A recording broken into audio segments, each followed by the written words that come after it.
Tell me why.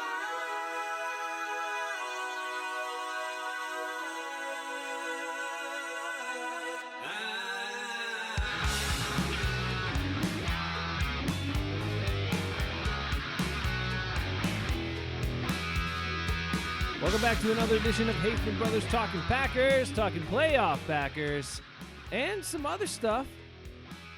Some recent developments as well going on around the NFL as we'll branch out because Ben is a soothsayer. He's a predictor of things as well. Brother Ben, welcome to the show this week. And then you can tell us how you knew who the Dallas Cowboys were going to hire as their next head coach. I am a genius. How could you know that it was going to be the Mick going to Dallas? Please tell us quick. Well, I knew back in episode 14, and I said it again last week, because you said McCarthy was going to the Browns, and I said, nope, he's going to the Cowboys. And I was right. And the reason why I know that was because of two things. Jerry Jones believes that his team is ready now, and he's got enough talent at this point to make a Super Bowl run. So he wants a coach who has been to Super Bowl before. And one that can win and one that can win in a stadium. Is that the other key thing? Well, yeah, but mostly a coach that's been to Super Bowl before, who's a proven record type guy, right? So he wants that. However, he still wants to be the face of the franchise because he's Jerry Jones. And he still wants to be able to run everything and tell everybody what to do and all this other kind of stuff. And because of that, there aren't very many Super Bowl winning coaches or big name playoff coaches who will sit there and, let Jerry take all the credit or let him blab the whole time and then just kind of sit there and coach a team. And McCarthy is desperate for a head coaching job. You can tell because he's been on like 25 different shows in the last month trying to get the word out there that, hey, I'm still here and I'm changing my ways and I'm willing to do this, to do that, and whatever. Because he wants to get the heck out of Green Bay because he's sick of watching the team succeed and him not be on the team. So he's willing to let Jerry, blab his mouth as long as he can just coach a team. And I knew that was going to happen. I knew that was a good fit. I think it is actually a good fit at right now. Because as we know with McCarthy's offense, even if he changes nothing, if he has talent, it will be successful. And there is a lot of talent there. And all he has to do is steer the ship in the right way.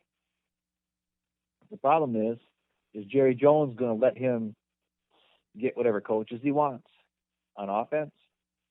I think in defense he can do whatever he wants. I heard that Mike Nolan is going to be the defense coordinator. I don't know much else other than that. And a lot of people are saying that they're going to groom Jason Witten to take over someday, or Kellen Moore needs to stay on as offensive coordinator, or this and that. But those are all the things that I kind of deduced as far as where McCarthy would go. He wants to go somewhere where he can prove he can win without Aaron Rodgers. And Jerry Jones wants a coach who he believes can coach a team that's ready now to win. So that's how I figured it out a month ago. You deduced correctly, and not just he got a 5-year contract. He's probably going to be some good money. So it's not, even if they are just using him as a stopgap and they're trying to get somebody else down the road that's more cowboy family, like Jason Witten or whatever. It's still a good move for him, and who knows? It could prove to be fruitful on both sides because the Cowboys have lacked discipline, of course, and they've always been one of those teams, a lot of talent, but don't know how to harness it. And maybe McCarthy's got the touch to get some of those guys in line and get the most out of them. We'll see. Who knows? But you're right. His system, when he had a lot of talent, it worked fine. And maybe he's got enough talent there now. But anyway, Ben's right. Everybody, there you go. That's all you need to know. And that's why you should listen to Hafeman Brothers Talking Packers, because Ben is always right. That's right. Most of the time. Most of the time, you're right. Sometimes I'm right. Yeah, you just were right when you said that I'm always right. So you Ah, the one time. except Hey. apparently you said our show was boring last week. Why do you say our show is boring? Because I don't know. It felt like we were listening to Packers Unscripted. oh, That's why it was so boring. that hurts We me. gotta That hurt. That's like we gotta fire it up. dude. That's like a shot to the coconutties.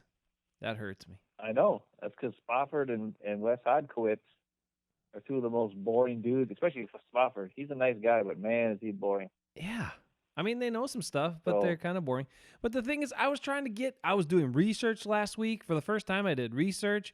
I tried to make some points with backing, not just my opinion. And I talked a lot, and you said it was a boring show. And I thought that was a direct shot at me. And then you no, just it's gave me actually the a shot at Spofford. me. Oh.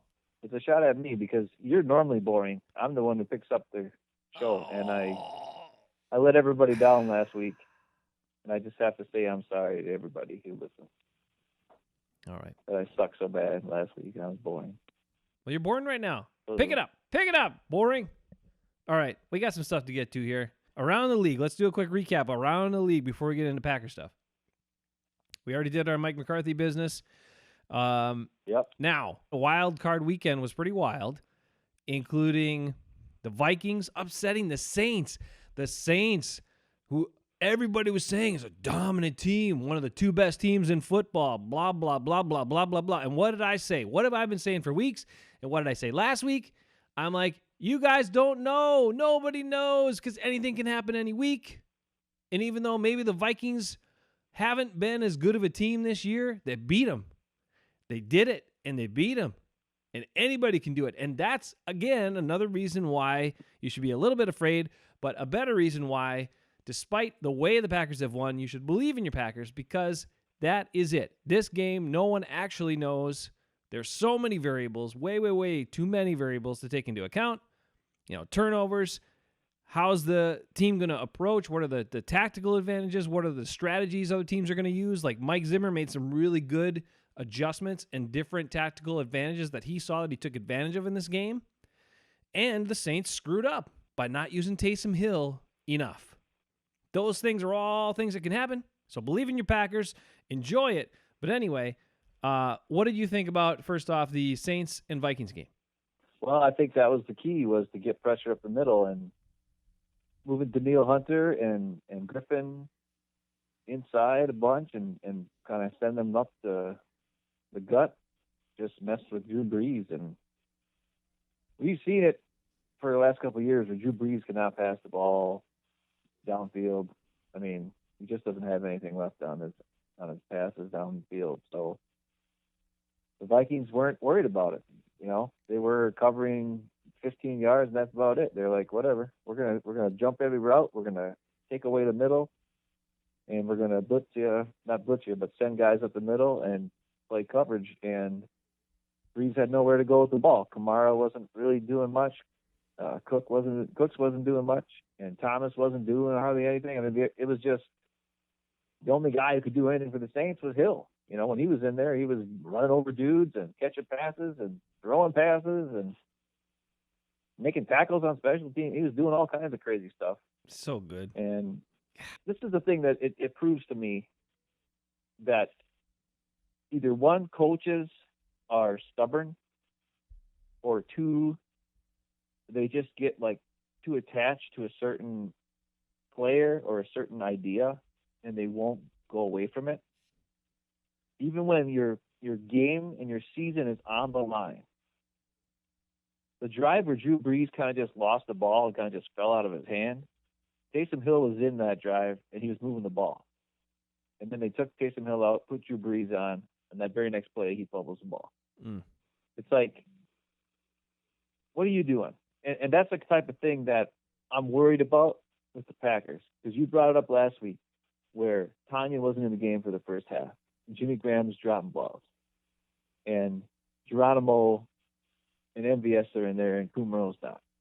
Even though Kumero was sick last week and missed a couple practices days, and I get it. But if anything was proven in the Saints-Vikings game is when something's working, who cares about the passer with the most touchdowns of all time and the most yards of all time getting a little upset about the fact that maybe you're playing somebody else at quarterback because you need to win the game. The team matters more than the individual player.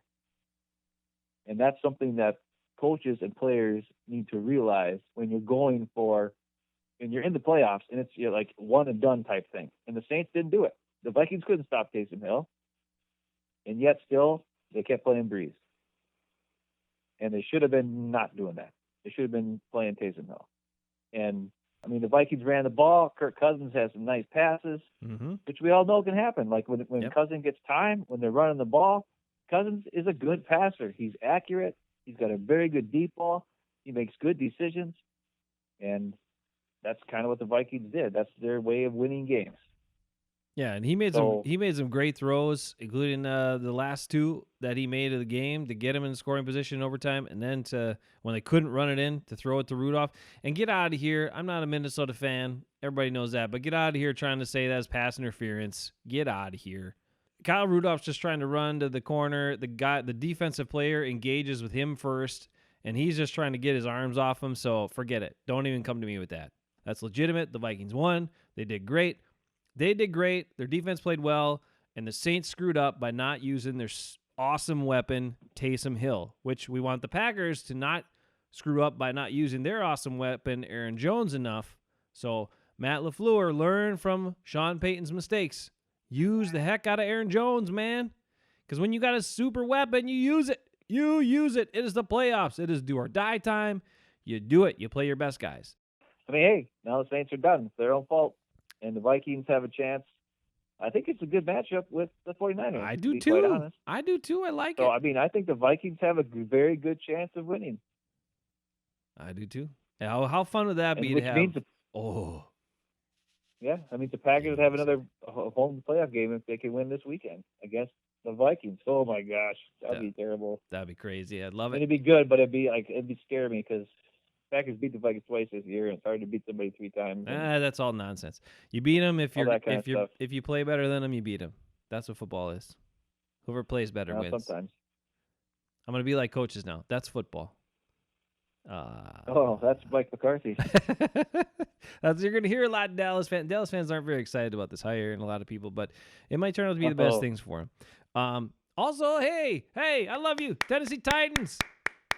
Tennessee Titans. Thank you so much. Thank you so much for getting rid of the Patriots from the postseason. We love it. We love it, Titans. Mike Vrabel. Ryan Tannehill has now beat Tom Brady in head-to-head matches 5 times. Yes. That's insane. And I told you last week, Vrabel knows what's going on. He's going to beat him. Derrick Henry's a big monster. They just ran it down their throats. Tom Brady stinks. You want to know something that made me mad? Now I got to go off on a quick aside here. Tom Brady, God, is this not that good? I don't care. You're kind of telling me he's the GOAT and all this business. Whatever. He's won the most Super Bowls, fine. But winning Super Bowls does not make you a great quarterback. He's had some great moments. He's had some good comebacks. I get it. He won a bunch because of his team. Now, but this thing makes me mad, all right? Because he gets plays and calls like this. This is the second play of the game. I was watching the highlights. It's on the highlights if you go and look up the Titans and Patriots highlights. This kind of burns me because you don't see this for everybody. But Tom Brady, on second down, gets the ball, is collapsed on, throws this duck-wounded thing that doesn't even make it back to the line of scrimmage while he's in the pocket to avoid a sack. There's no receiver there. It's clearly intentional grounding, which would have been a loss of down and a big loss of yardage. And instead, multiple officials, as soon as the ball is thrown, are running in and waving it just incomplete pass. There's not even a consideration of a flag.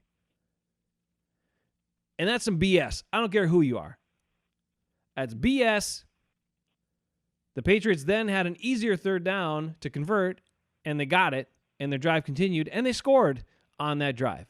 So, if that tight game would have been lost, that would have been a forgotten play because second play of the game, but that would have been a key, botched, terrible call, advantage to historical great player, blah, blah, blah, that could have cost and given the Patriots another gift to advance in the playoffs, which they've had many, many, many gifts over the years from the officials.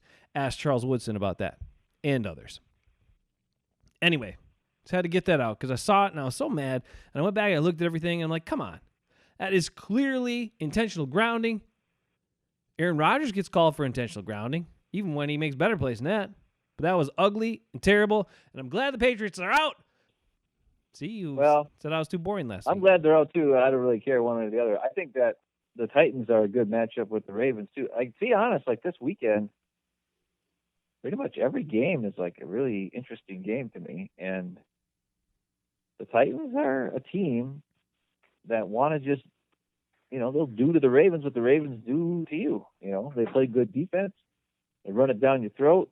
They have a little bit different running style. Obviously, the Ravens are, they use Lamar Jackson and Ingram and all different kinds of guys to run the ball. But Titans usually just run Derrick Henry up your butt, and that's about it. But Tannehill throws it every now and again, and he's pretty accurate, and he's pretty smart, and he's a big guy too, so he can run if he needs to. And the Titans defense is smart. So that's going to be an interesting, cool matchup this weekend. That every game this weekend, I would love to watch every one of them. So I don't know if I'll be able to, but it seems like those first two we're talked about here, 49ers and Vikings. It should be a good game. The Ravens and Titans. I know Ravens look like they'd steamroll everybody, but I'm thinking that this is the one matchup where the Titans might actually out-Raven the Ravens. It could happen. Texans and Chiefs, I'm not that excited about, but that's fine. So anyway, the Texans won. They squeaked out of there. Yeah, but they won, and that means our good friend Micah Hyde, is out of the playoffs, and that makes me sad. He had a bad play at the end of the game. I don't know if it was a bad play or what it was, but if the two Titans defenders didn't knock each other, like one was knocking Deshaun Watson to maybe bring him down, and then the other guy actually kept him up with hitting him from the other side.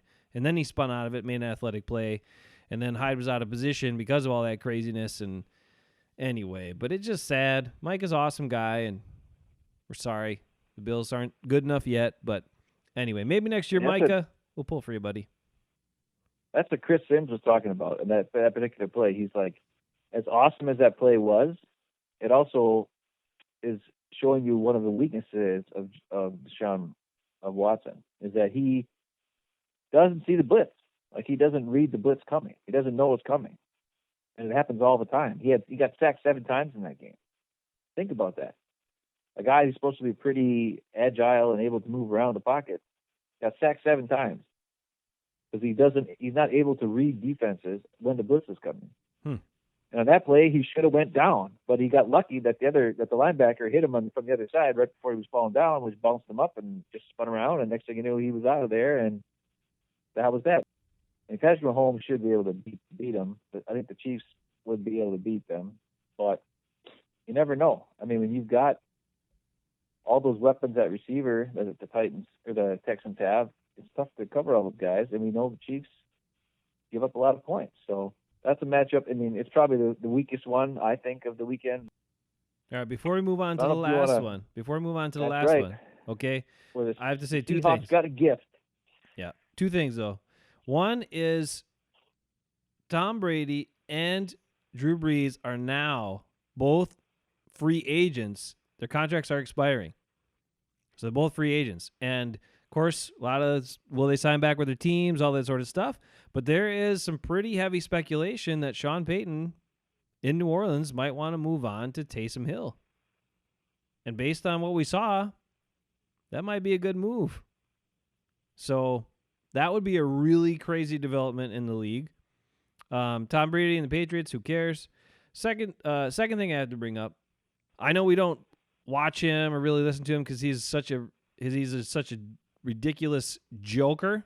But Colin Cowherd, do you know that he made picks for all the weekend games on his show and all this sort of? I don't even know how I caught this, but I was just curious because there was something about one of the games I wanted to see it. So he made selections. He didn't give scores. He just picked the winning team because it wasn't like, against the line or against the spread or any of that sort of stuff. He's just picking who's going to win. And he picked 2 upsets.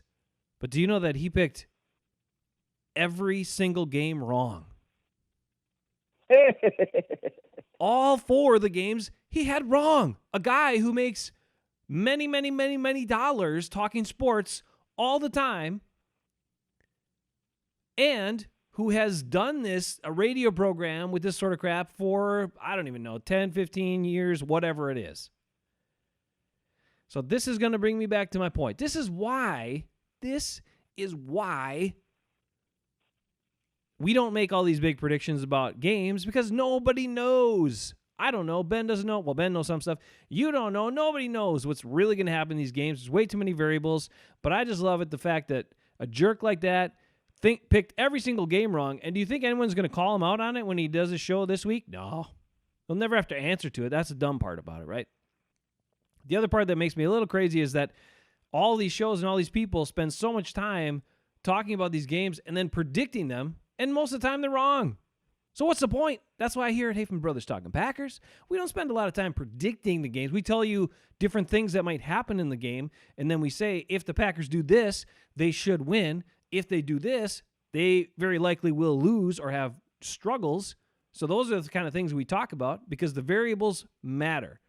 What decisions they make, what players they play, all that stuff matter a huge amount in terms of the outcome of the game, the strategies they use, and mostly for the Packers, not just the strategies they use, but the players they utilize make a big difference.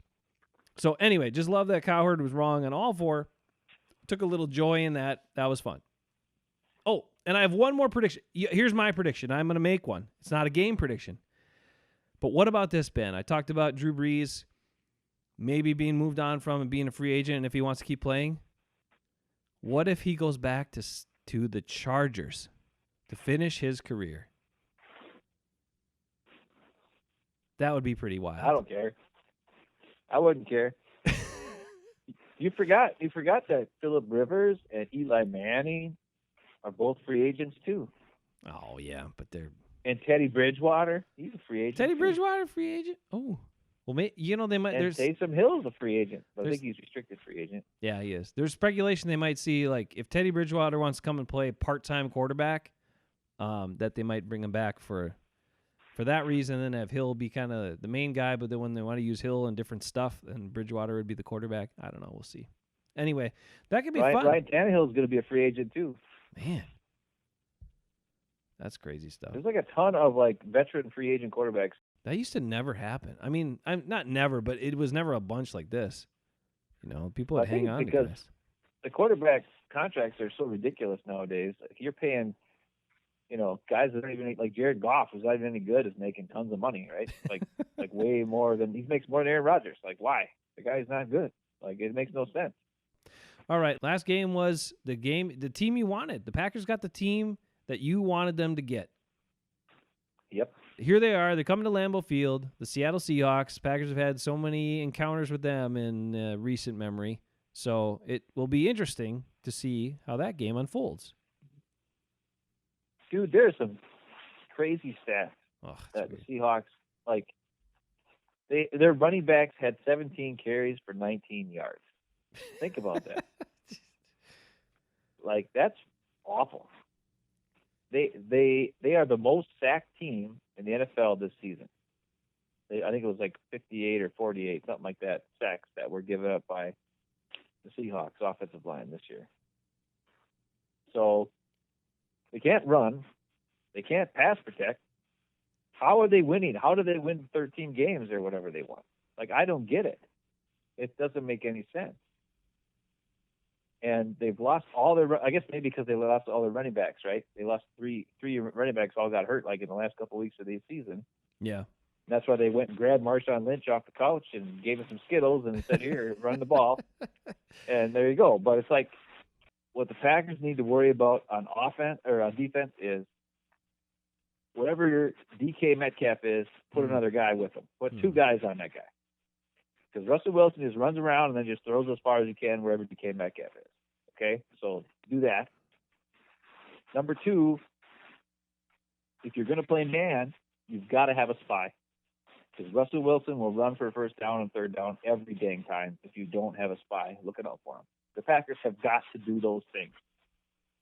And we know their zone defense is a little rough. And their man defense is a little rough sometimes. And I don't know if they have a guy who can match up with DK Metcalf because he's huge and he's fast and he's like a monster. So it's like, Kevin King's bigger, but he can't stay with him. Trey Alexander's small, can stay with him, but he might get overrun. So what do? You got to double team him. Like what I would like to see him do is just cheat a safety, whatever side of the field he's on, cheat a safety when they play man. I don't care. Just make sure that guy is not going to get free passes to him. I don't want to see any zero coverage at all, ever, in this game. Keep stopping the run. We know what happens, like when we had Mike Daniels with the Packers, that one game against Seattle where he just destroyed their offensive line and just took over the game. Yep. Pressure up the middle. Pressure up the middle is what we need. We need Kenny Clark to be a man. Because Fletcher Cox took it to him this last weekend from the Eagles. They look so soft in the middle there. Then they got to keep running Zadarius in there too and getting in Wilson's face right away. See, but the thing that scares me is they'll put Zadarius there and then they won't have anybody to contain on the outside. If they move him around, we still need to have Fackrell and Preston to contain Russell Wilson and keep him in the pocket. Like if Zadarius gets pressure up the middle and he starts going one way or the other, we need to have good pass rushers on the outside to make sure he doesn't get out of there. You know what I mean? And they got to be gap disciplined. They got to be smart. They can't overextend themselves because Russell Wilson will take off. They cannot let that happen. They can't. If that keeps happening and that you get Dom Capers flashbacks of third and long, giving up third and longs all the time, I'll lose my mind. Hello? Yep. Sorry, I had to run upstairs quick. But I knew you'd keep talking the whole time, so we're good. Jesus, what the crap. Well, okay, so make sure you cut that. I do want to talk about the Packers coming up in this game, and I want to talk about Jason Eckes, a couple of comments he made last week after our show last week, which was really talking about why you should believe in the Packers and why we believe they can win. And not this week, but the whole thing. And he made a good point. He said, yeah, you're right, anything can happen. But he said great teams play to their level, but teams working on greatness tend to play to the competition. And the Packers are the latter. And I would agree with that. I mean, it's Packers. You would not think of this Packers team and say they're a great team. But this team has shown you they know how to win close games. Well, I got bad news for you. The Seahawks have won 11 close games this year. However, this is in Lambeau, dude. They just had more of them, though. They lost 2, right? They lost 2. They lost Seahawks, 2 close games. Yeah, they lost 2 close games. The Seahawks are 8-1 on the road this year, including this last playoff game. Yeah, Seahawks. So those are things that are scary too. And like I said, it all comes down to, can you keep Russell Wilson contained? Don't let him go crazy. Don't let him pass the ball over your head. Don't let him run around like a crazy person all the time. Because they don't have an offense. It's almost like the Rodgers-Packers the last year before, where it's like nothing within the offense actually works, and then he just runs around and makes a play and throws a touchdown. Okay, so, that's what it is. That's how Russell Wilson beats you. The Seahawks do not deserve to win this game, partly because of their coach. Well, they don't deserve to win it for a lot of reasons. Their coach stinks. Russell Wilson is just annoying. I hate his press conferences. I'm sick of his. He's just. Did you buy it that? Did you buy it that he didn't realize they were going to play the Packers next? You're kidding me. No. So that's what he said. Yeah. This was the thing, and I was like, "Give me a break. Come on." So Michelle Tafoya was on the field interviewing him after they won. I didn't see this live, but I saw it after the fact. And then she was talking to him about, hey, playing the Packers again because of the history and some of the other things. And he was like, oh, I didn't even look ahead. I didn't even think about it. I didn't even know who we'd play next because I didn't even want to think about it. He's full of crap. I'm like, he is by far the worst liar. Like, you could tell everything he says is either scripted or like ahead of time, like he thought of it ahead of time, or it's like he thinks in his head, what can I say that's the most nondescript, boring, cliche thing in the history of all time? It's just awful. I'm just sick of him. He's just not he's not a guy that I could get behind, even as a fan. Like at least Aaron Rodgers sometimes is kind of, he's snarky and whatever, and talk smack every now and again. Sometimes he's like whatever and whatever, but it's like at least he's not telling you a bunch of crap.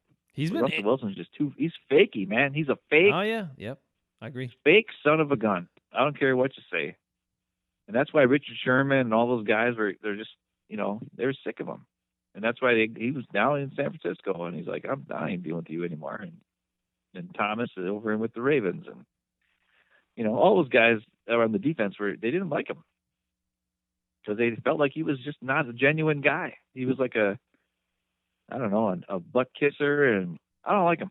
I hope he throws 4 picks like he did. I don't know. How many picks did he throw in that one NFC Championship game? 3 or 4, even though they still won because of the 25,000 dumb things that happened. But I remember that whole game. I was just cheering my brains out. I was like, oh, my God, Russell Wilson's terrible.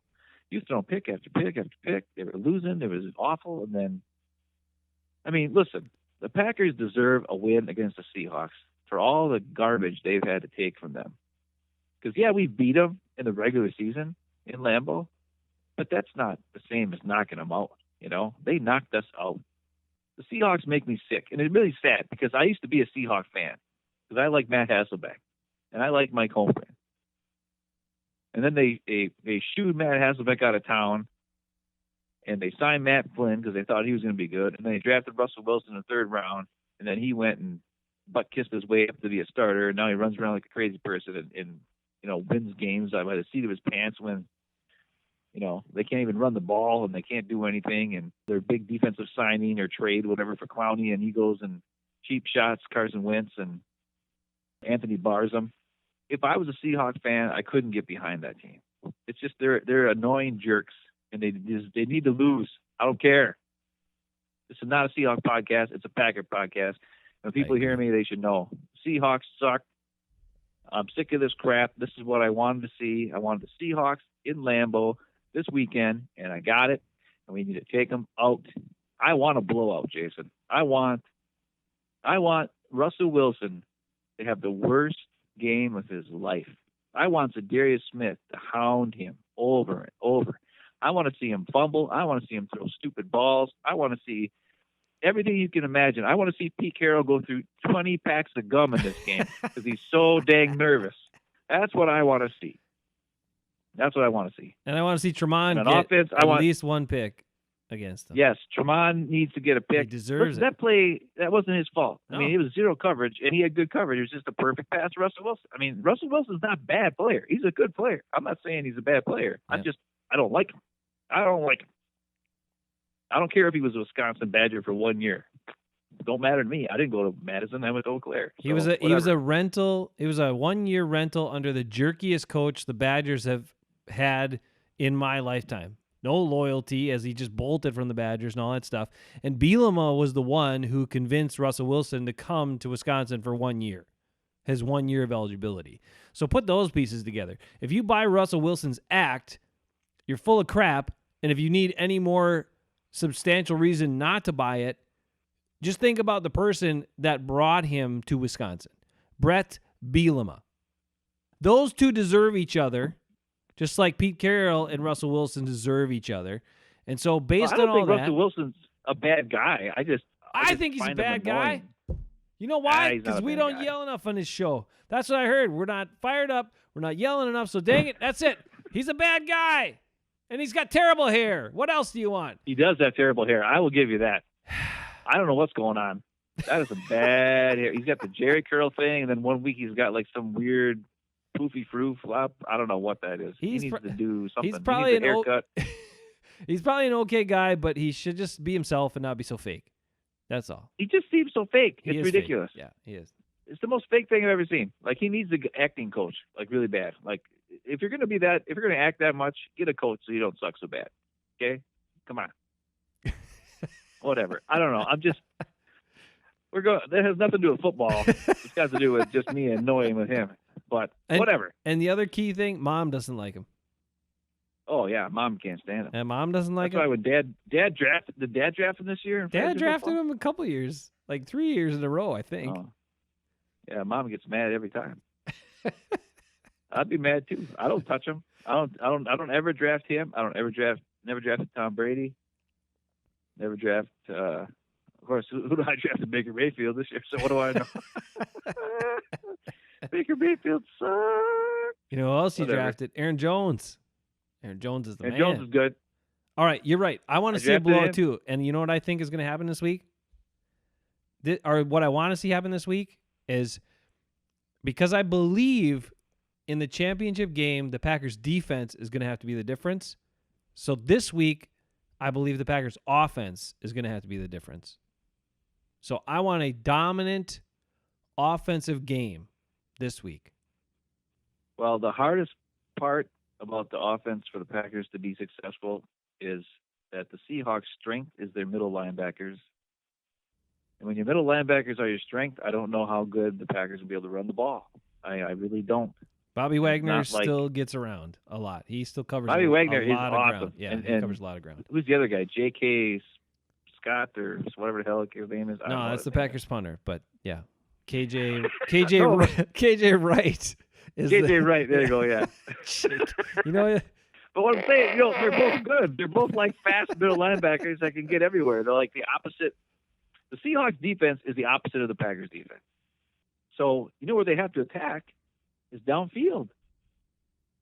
They have to attack the Seahawks in the secondary. And who do they have that can do that other than Devontae? And they don't trust Kumaro apparently. They keep putting MVS and Allison out there, and it's like, and they play Jimmy Graham, so he ain't doing anything. oh, Jimmy Graham. I said this earlier. LaFleur has got to. This is it, man. This is single Yep. elimination. You either win or you're done. There's no time for this. Oh, we'll give Jimmy Graham a couple throws to make him feel good. No more Jimmy Graham. A couple throws to make him feel good. Get him the crap out of there. Tanyan, Kumaro, Lazard. That's what we want to see. No more of these guys who are slow and can't catch. No more. It's going to be cold. Geronimo can't catch in the cold. He can catch a cold, but he can't catch in the cold. That's all. I'm just sick of it. It can't happen this week. Right. I If agree. Jimmy Graham's out there, and it's 3rd down and 4, and Rodgers throws him a freaking 8-yard slant, and he freaking drops it, I'm going to freaking lose my mind.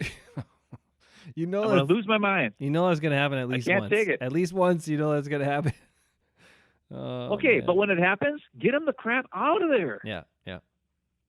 I mean, he's not going to be here next year. They're going to get rid of him because he's so crappy, and he can't. Why pay him all that money when he stinks, right? He's gone. Yeah. So it's the last game. It's a single elimination game. Who cares if he feels bad about it? He could be here next year to deal with it. Play the guy who's going to be dynamic player, dynamic change of pace. Get Tanyan in there. Put Sternberger in there. Keep Mercedes in there to block. Let him sneak out every now and again. Hit him. I'd rather see Mercedes. At least he catches the ball. Oh, yeah. Yep. Jim Graham can't catch the ball.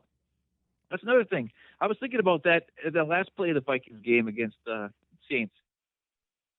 Could you imagine if that was Jimmy Graham and Aaron Rodgers throwing Jimmy Graham the ball? Jimmy Graham would have pushed off and then dropped the ball.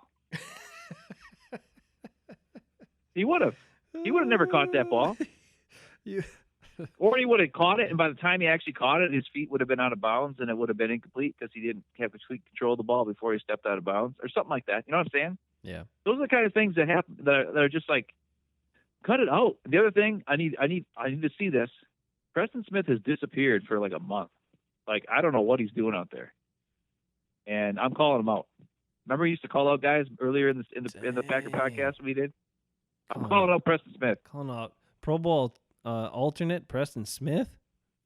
Yeah, well, maybe. Yeah, no. Did Darius Smith make a Pro Bowl alternate? Yeah, he's alternate. Okay, well, whatever. So Darius has What has he been done the last dominant. couple of weeks? He hasn't been that productive.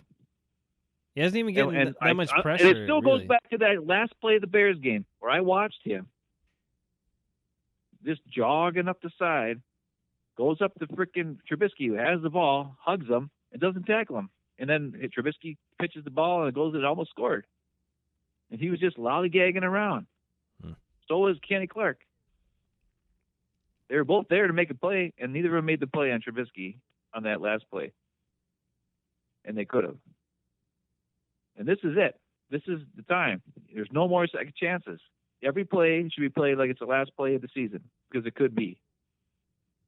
And I need to see Preston Smith play with more urgency, because he has not shown me urgency lately. And Zadarius has pretty much done everything. And it needs to change. These guys need to start playing like it's the end of the line. Like, this is it. Like, come on. Yep. Where's the hunger? Where's the want to? That's what I want to see. You know, it's weird because I think I've made the exact opposite prediction I should have made. But because you would think, based on the Seahawks only scoring 17 points last week, and they haven't been very good on offense and really inconsistent and 19 yards rushing or whatever it was, that the defense should be the reason the Packers win this game. And I said the offense needs to be the reason.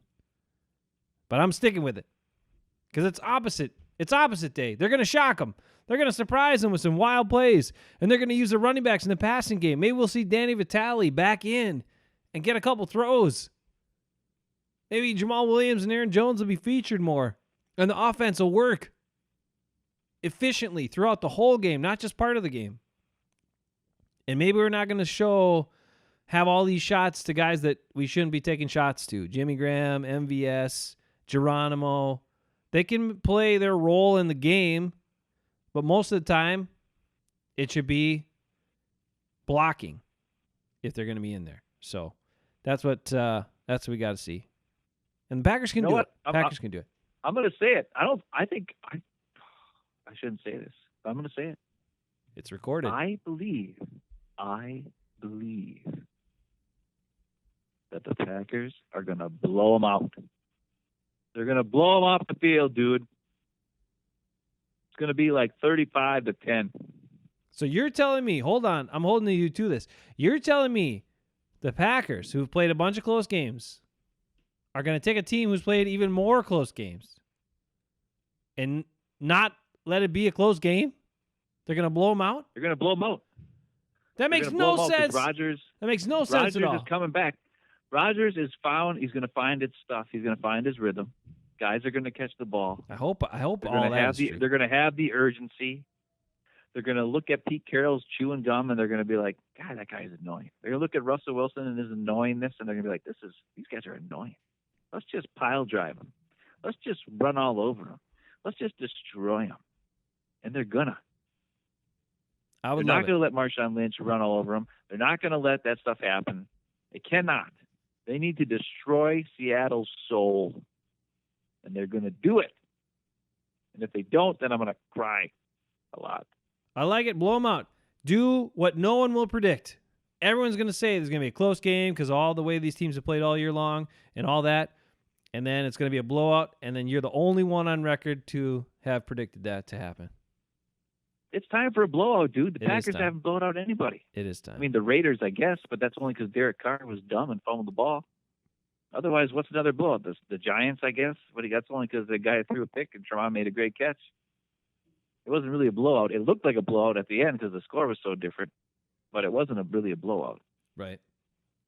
I mean, the Vikings game maybe, but they had 3 turnovers in the first half, so that's not really a blowout either. That was like kind of a, scratch it, and then Aaron Jones with the big run. So I'm thinking it's time, dude. I think they just need to make the Seahawks look pathetic. They need to just shove it right down their face, and that's going to be awesome. That's what I want to see. And then I want to see the Vikings win and come back and have Lambeau with the Vikings and the Packers. That would be awesome. That was the thing I was going to ask you. Vikings, who you wanted here if they win, and you want the Vikings, huh? It's weird. I don't care. Either one would be fine because I would like to see the Packers go back to San Francisco and win after they just look like garbage that first time in San Francisco, right? Yeah. Show that they change. Show that they understand. Show that they can adapt to, what they couldn't adapt to the first time, where all of Fleur's brother and his best buddy and his former mentor all knew exactly what he was going to do, and they just destroyed him. LaFleur can prove now, not now, but I mean, if they win, and the 49ers win, LaFleur can prove, okay, I know what's going on. I know what I did wrong last time. We're going to fix it. But we're kind of getting ahead of ourselves. But that would be nice to see. But also, it would be nice to see a border war between the Packers and the Vikings. That's another thing I'll say. the final four teams are all from the two toughest divisions in the NFC, and it should have been that way. Like the Saints. I mean, who did the Saints have in their division? Nobody. The Panthers aren't any good. The Falcons are crappy, and the Tampa Bay threw more intercept. The guy is the first 30-30 guy of all time, Jameis Winston, over 30 touchdowns and over 30 picks. I mean, that's just pathetic. 30 picks in a season. What is he doing? Even Brett Favre didn't ever throw 30 picks in a season, did he? He only had 29 that one year. Okay, well, he almost did, but you know what I'm saying? I mean, like, that's all-time. That's a new record of just crap right there, is 30 interceptions in a season. But whatever. But I mean, that was.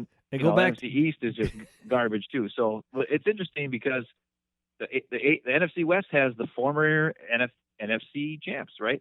Yep. The NFC North has the team that was a double doink away from getting to the NFC Championship game. So those are really the toughest. And even the Lions, like, they play everybody tough. They're a good team. Mm-hmm. And the Cardinals are kind of up and coming at the end of the year. So it's like there's a lot of good competition for both of the four teams that are still left, and for those four teams to kind of learn and develop over time.